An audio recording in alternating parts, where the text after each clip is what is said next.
ஓம் சாந்தி. 30/10/2025 காலை முரளி. முரளியின் சாரம் பாபா சொல்றார், இனிமையான குழந்தைகளே, நீங்கள் இப்போது மிக மிக சாதாரணமாக, அதாவது எளிமையாக இருக்க வேண்டும். நவநாகரிகமான ஆடைகளை உடுத்துவதனால் தேக அபிமானம் வந்துவிடுகிறது. கேள்வி: அதிர்ஷ்டத்தில் உயர்ந்த பதவி இல்லை என்றால் அவர்கள் எந்த விஷயத்தில் அலட்சியமாக இருப்பார்கள்? பதில்: பாபா கூறுகிறார், குழந்தைகளே, தன்னை திருத்திக் கொள்வதற்காக சார்ட் வையுங்கள், அதாவது பதிவேடு எழுதி வையுங்கள். நினைவுக்கான சார்ட் வைப்பதில் மிகுந்த லாபம் உள்ளது. சதா தங்களுடன் நோட்டு புத்தகத்தை வைத்து கொள்ளவும். எவ்வளவு நேரம் பாபாவை நினைவு செய்தேன் என்று குறித்து கொள்ளவும். என்னுடைய பதிவேடு எவ்வாறு உள்ளது? தெய்வீகமான நடத்தை உள்ளதா? கர்மங்களை செய்தாலும் பாபாவின் நினைவு உள்ளதா என்று சோதிக்கவும். நினைவு மூலமாகத்தான் துரு விலகும், உயர்ந்த அதிர்ஷ்டம் உருவாகும். பாடல்: கள்ளம் கபடமற்ற தந்தை தனிப்பட்டவர். ஓம் சாந்தி. இனிமையிலும் இனிமையான குழந்தைகளிடம் இந்த லக்ஷ்மி நாராயணனுடைய சித்திரம் அவசியம் தங்கள் வீட்டில் இருக்க வேண்டும். இதனை பார்த்து நீங்கள் மிகுந்த சந்தோஷம் அடைய வேண்டும். ஏனென்றால் அதுதான் உங்களுடைய படிப்பின் லட்சியமாகும். நாம் மாணவர்கள். ஈஸ்வரன் நமக்கு கல்வியை கற்றுத் தருகின்றார் என்பது நமக்கு தெரியும்.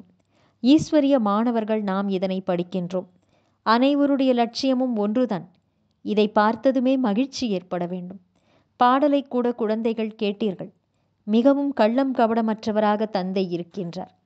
ஒரு சிலர் சங்கரரை போலாநாத் என்று கூறுகிறார்கள், கள்ளம் கபடமற்றவர் என்று கூறுகிறார்கள்.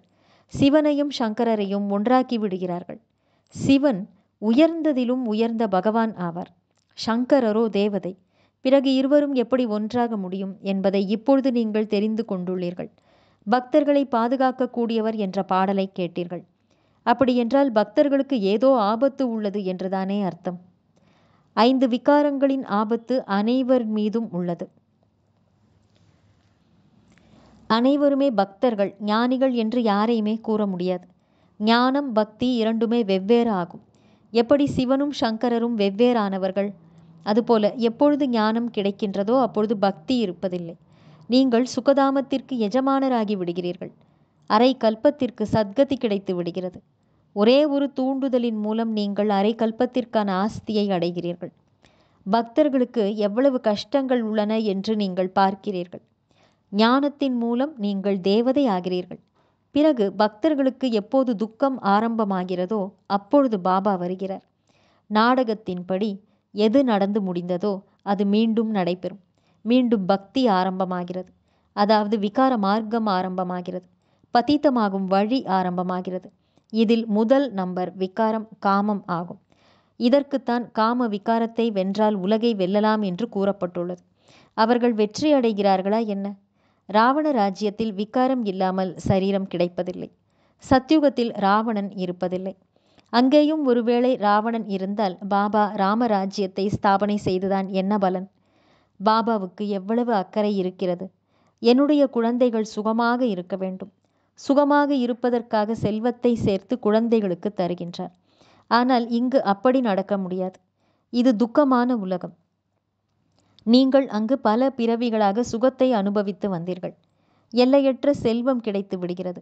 21 ஜென்மத்திற்கு எந்த விதமான துக்கமும் இருக்காது. நஷ்டம் ஏற்படாது. இந்த விஷயங்களை புத்தியில் வைத்து உள்ளார்ந்த மகிழ்ச்சியில் இருக்க வேண்டும். உங்களுடைய ஞானம், யோகம் அனைத்துமே மறைமுகமானது. ஸ்தூலமான ஆயுதங்கள் எதுவுமே கிடையாது. இதுதான் ஞான ஆயுதம் என்று பாபா புரிய வைக்கிறார். அவர்கள் பிறகு ஸ்தூலமான ஆயுதங்களை தேவிகளின் கைகளில் காட்டிவிட்டார்கள். இது ஞான ஆயுதம், ஞான வாள் என்று சாஸ்திரங்கள் படிப்பவர்கள் ஒருபோதும் கூறுவதில்லை. இதனை எல்லையற்ற தந்தை வந்துதான் புரிய வைக்கின்றார். சக்தி சேனைகள் வெற்றியடைந்தார்கள் என்றால் அவசியம் ஏதோ ஆயுதம் இருந்திருக்கும் என்று பக்தியில் நினைக்கிறார்கள். பாபா வந்து இந்த அனைத்து தவறுகளையும் கூறுகின்றார். உங்களுடைய இந்த விஷயங்களை நிறைய மனிதர்கள் கேட்பார்கள். வித்வான் போன்றவர்களும் ஒரு நாள் வருவார்கள். எல்லையற்ற தந்தை அல்லவா? குழந்தைகள், நீங்கள் ஸ்ரீமத் படி நடப்பதில்தான் நன்மை உள்ளது. அப்பொழுதுதான் தேக அபிமானம் விலகும்.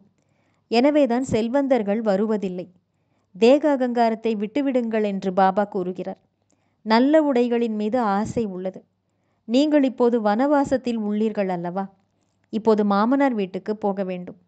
அங்கு நீங்கள் நிறைய நகைகளை அணிவீர்கள். இங்கு உயர்ந்த ஆடையை அணிய வேண்டாம்.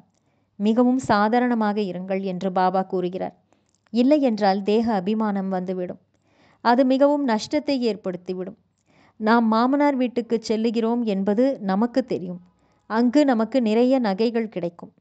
இங்கு நீங்கள் எந்த ஆபரணமும் அணிய வேண்டாம். தற்சமயம் திருட்டு களவு எவ்வளவு நடக்கிறது. வழியில் திருடர்கள் கொள்ளையடித்து விடுகிறார்கள். நாளுக்கு நாள் இந்த தொல்லைகள் அதிகமாகிக் கொண்டேதான் இருக்கும். எனவே பாபா கூறுகிறார், தன்னைத்தான் ஆத்மா என்று உணர்ந்து என்னை நினைவு செய்யுங்கள். தேக அபிமானத்தில் வருவதால் தந்தையை மறந்து விடுகிறீர்கள். இந்த முயற்சியை இப்பொழுதுதான் செய்ய முடியும். பிறகு பக்தி மார்க்கத்தில் இந்த முயற்சியை செய்ய முடியாது. நல்லது. தாரணைக்கான முக்கியமான சாரம். 1. புத்தியில் தன்னுடைய லட்சியம் மற்றும் குறிக்கோளை சதா நினைவில் வைத்துக்கொள்ள வேண்டும். லக்ஷ்மி நாராயணனின் சித்திரத்தை சதா தன்னுடன் வைத்திருக்க வேண்டும். நான் இப்படி ஆவதற்காக படித்து கொண்டிருக்கின்றேன் என்ற குஷி இருக்க வேண்டும். நாம் இறை மாணவர்களாக இருக்கின்றோம். 2. தன்னுடைய விலைமதிப்பற்ற ஒரு பிடி அரிசியை, அதாவது பழைய குப்பைகளை கொடுத்து மாளிகைகளை அடைய வேண்டும். பிரம்மா பாபாவை பின்பற்றி அடிவற்ற ஞான ரத்தினங்களின் வியாபாரி ஆக வேண்டும். வரதானம். நம்பிக்கையின் ஆதாரத்தினால் வெற்றி ரத்தினமாகி எல்லோருக்கும் மாஸ்டர் ஆதரவளிப்பவர் ஆகுக. விளக்கம். நிச்சய புத்தி உள்ள குழந்தைகள் வெற்றியாளராக இருப்பதனால் சதா மகிழ்ச்சியில் நடனமாடுகிறார்கள். அவர்கள் தங்களுடைய வெற்றியை பற்றி வர்ணிப்பதில்லை. ஆனால் வெற்றியாளராக உள்ள காரணத்தினால் அவர்கள் மற்றவர்களுக்கும் கூட தைரியத்தை அதிகரிப்பவர்களாக இருக்கிறார்கள். யாரையும் தாழ்வானவர்களாக காட்டுவதற்கு முயற்சிப்பதில்லை. ஆனால் தந்தைக்கு சமமாக மாஸ்டர் ஆதரவு தரும் வள்ளலாக ஆகிறார்கள். அதாவது கீழே இருப்பவர்களை மேலே உயர்த்துகிறார்கள். வீணானவற்றிலிருந்து சதா தூரமாக இருக்கின்றார்கள். வீணானவற்றிலிருந்து ஒதுங்கி இருப்பதுதான் வெற்றியாளர் ஆவதாகும். அப்படிப்பட்ட வெற்றி பெறும் குழந்தைகள் எல்லோருக்கும் மாஸ்டர் ஆதரவளிக்கும் வள்ளலாக ஆகிவிடுகிறார்கள். ஸ்லோகன். சுயநலமற்ற மற்றும் விகாரமற்ற எண்ணங்களுடைய நிர்விகல்ப மனோநிலையில் மூலமாக சேவை செய்யக்கூடியவர்கள்தான் வெற்றி மூர்த்தி ஆவார்கள். நல்லது. இனிமையிலும் இனிமையான வெகு காலம் கழித்து காணாமல் போய் மீண்டும் தேடி கண்டெடுக்கப்பட்டுள்ள செல்லமான குழந்தைகளுக்கு தாயும் தந்தையுமான பாப்தாதாவின் அன்பான நினைவுகள் மற்றும் காலை வணக்கம். ஆன்மீக குழந்தைகளுக்கு ஆன்மீக தந்தையின் நமஸ்காரம். ஆன்மீக தந்தைக்கு ஆன்மீக குழந்தைகளின் நமஸ்காரம். அவ்யக்த சமிக்கை. தனக்காகவும் அனைவருக்காகவும் மனதின் மூலம் யோகத்தின் சக்திகளை பயன்படுத்துங்கள். யோகத்தை பிரயோகம் பயன்படுத்துவதற்கு திருஷ்டி மற்றும் உள்ளுணர்வில் தூய்மைக்கு அதிகமான முக்கியத்துவத்தை கொடுங்கள். இதற்கான மூல ஆதாரம் தன்னுடைய எண்ணங்களை சுத்தமானதாக ஞானத்தின் சொரூபமாக, சக்தியின் சொரூபமாக ஆக்குங்கள். ஒருவர் எவ்வளவுதான் வழி தவறி கலக்கமாக இருந்தாலும், துக்கத்தின் பிடியில் இருந்தாலும், மகிழ்ச்சியாக இருப்பது சாத்தியமற்றது என்று நினைத்தாலும், உங்கள் முன்னால் வந்ததும் உங்களுடைய உருவம், உங்களுடைய உள்ளுணர்வு, உங்களுடைய பார்வை ஆகியவை அந்த ஆத்மாவை மாற்றிவிடும். இதுதான் யோகத்தை பயன்படுத்துவதாகும். நல்லது. ஓம் சாந்தி.